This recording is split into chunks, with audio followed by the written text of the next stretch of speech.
economy. I'm going to get personal. And that is... I am going to get personal. You know, I'm going to do this, okay? I'm in the top 1%. I make a lot of money. I'm doing very well. Thank you very much indeed. I live in New York City. I pay New York City taxes, New York state taxes, and federal income taxes. I pay 60% of my gross income in taxes. Income taxes. And you want more? I'm not paying my fair share? Personalize it. Come on, tell me. Tell me to my face. I'm not paying my fair share. I should pay more. Do you think that? Well, I think then you would probably agree with Hillary Clinton in supporting the Buffett rule that makes sure that people who are in the top who make over $1 million, $2 million, want me to pay at least 30%. I'm paying 60% already. You think I should pay more? Sir, I've got 6 kids, 9 grandchildren. I work 12 hours a day, 6 days a week. I'm 68 years old in a couple of weeks, and you want me to pay more than 60% of my income that I pay already? Do you? I'll tell you what Hillary Clinton would like. She would like to give more Americans the opportunity to invest more and have the type of opportunity that you've had and that I've had. You can't avoid and you know this. What? You know what? The top you can't 20% avoid already the fact pay 80% of the taxes, and you want more. Well, you should vote for Donald Trump. Donald Trump has a plan in which the top 1% to grow the economy. And listen to this. So I can pay my real fair share. Would get more in his tax cut than practically the bottom 95% together. Does that seem fair in light of the way profits and income has gone to the top 1%? Oh, you asked a rhetorical question. Fair Let me answer it with a rhetorical question. Do you think it's fair? That President Trump would do 95% of his tax benefits to the top 1%. Excuse me, would give more to the top 1% than to the bottom 95% of Americans. Does that seem fair? Does that seem like we're addressing the real challenges we face in our country? Would you please answer my question, which was asked first? I'm 67 years old. I'll be 68 in a couple of weeks. I've got 6 children, and I've got 9 grandchildren, and I work 12 hours a day, maybe 6 days a week. Currently, I pay a 60% tax rate. I don't think that's fair. You want me to pay more. I don't think that's fair.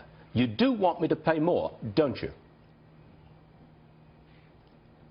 Hillary Clinton's plan does ask for a small, about 4% surtax on people who on their income over $4 million. On their income over $4 million.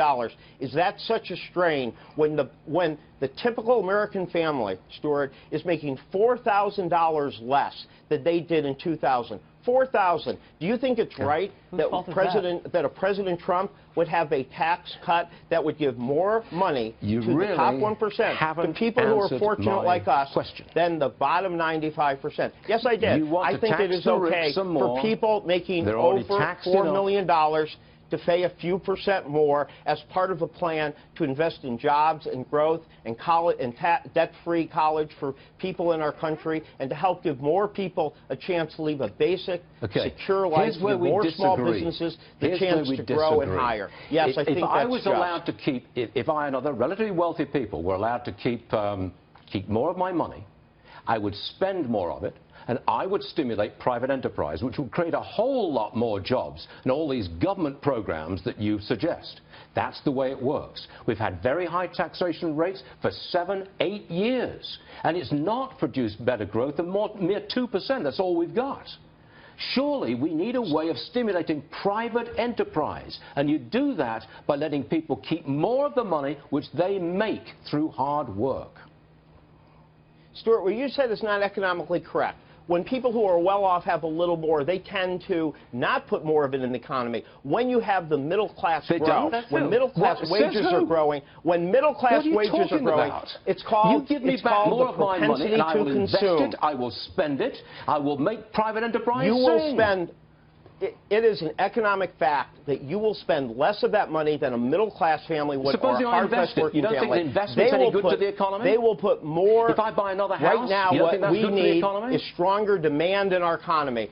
Our economy is driven right now by consumption, and what has been weak has been the lack of wage growth in the middle class. And if we focus on that, it's not only more just, it not only gives more middle-class families the security and dignity when they raise their family, but it will lead to more demand, which will lead to more growth, which I think leads to more expansion. It just hasn't happened. It just hasn't happened. Well, you know what? It hasn't happened as much as it should because we have not focused on expanding the income and ability to consume of hard-working middle-class families. And your concern about yourself or people in the very top 1%, and I bet you're better than that, Stuart. I bet you're above the top 1%. No, he's not. I bet you're close to the top, half of top 1%. But you are not where the problem is in this country right now. The problem is for those middle-class families who are making $4,000 less than they were in 2000 and need an economy and need a president that focuses on job growth that helps benefit them. And that will benefit more consumption, more demand, will lead small